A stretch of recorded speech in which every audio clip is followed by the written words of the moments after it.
All right, thanks, Levon. I'm waiting for Chris Tyree to have a big game anyways. But, hey, we are joined now by Sean Stiers from Irish Breakdown. Let's actually break down this matchup. You want to? We talked just a little bit about Ohio State over and over and over and over again at nauseum, but we're trying to move forward. But you kind of have to combine the two just a bit to kind of be able to move forward. You have to be able to get through what happened at Ohio State. For sure. Starting off with Sam Hartman, I thought he had a good game, but not a great game against the Buckeyes. I was hoping for him to just absolutely dominate and take over and be this leader that we thought. And I thought he just never really looked comfortable. And he had all day.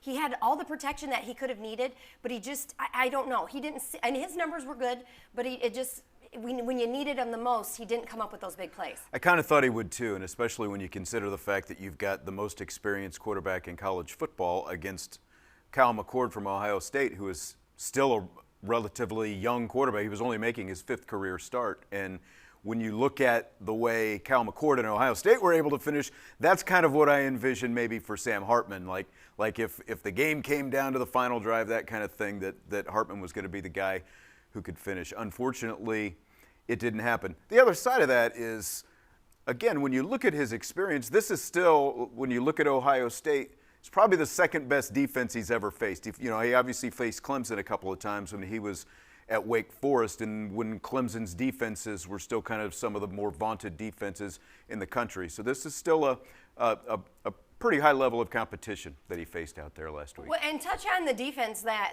he's going to be facing today against Duke. This is the Blue Devils' bread and butter. Is that D? Right, and I think that it's still, like, when you look at Duke's defense across, I'm not try to take anything away from Duke, but I think it's probably comparable a little bit to what he saw against North Carolina State a couple of weeks ago. I almost said North Carolina State a couple of weeks ago. Like, just across the board, the biggest thing that they do is turn the ball over. They're number 9 in the country in turnover margin. Last year they were plus 16 in turnover margin. They're not quite that good last year, but they really lean on this defense to put the offense in good situations. Well, so just a couple of quick notes about Sam Hartman. Has 21 completions of 20 yards or more. That's tied for 6th best in the FBS. Meanwhile, the Duke Blue Devils, that's been one of the things that they are leading the country in preventing. They've only just allowed one pass of 18 yards this season. That was against Clemson. Right. So that's something to keep an eye out for as well. And Wake Forest last year, when Sam Hartman was the quarterback, lost to the Blue Devils in November. So he's got some history there as well. Let's move us forward here just a little bit. Every week we ask Marcus Freeman about that pass rush and how important it is. But how important is it, especially this week, when you've got a quarterback like Riley Leonard at Duke, who's mobile, he can run it, he can pass it? Well, it's funny because, again, like, if I'm using North Carolina State as the comp, they have Brennan Armstrong, very mobile quarterback. Notre Dame did a great job of keeping him in check that day. Duke has Riley Leonard, who's a very mobile quarterback. They really rely on Riley Leonard for their offense.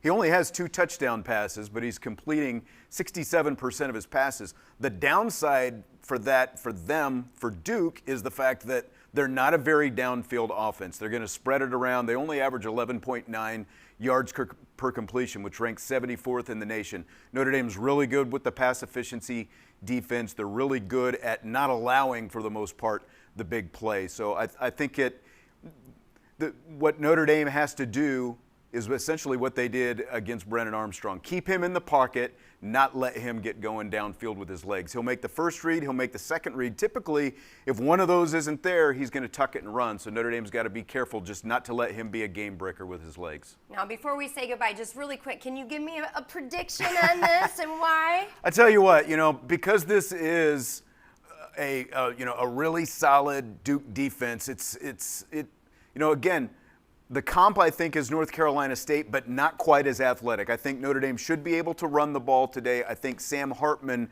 should be able to distribute the ball and kind of play off that run. Let's see, more Roderick Estime today. I think Notre Dame I did my prediction a little on the conservative side. I've got Notre Dame winning 30-17. I think it could be, maybe within a touchdown either direction of that, though. All right. Of course, the Notre Dame insider taking the Irish, the Duke insider taking the Blue Devils of course. today. All right. Well, thanks for joining us. Sean No Steyer's problem. Irish Breakdown. Stick around. We'll be right back.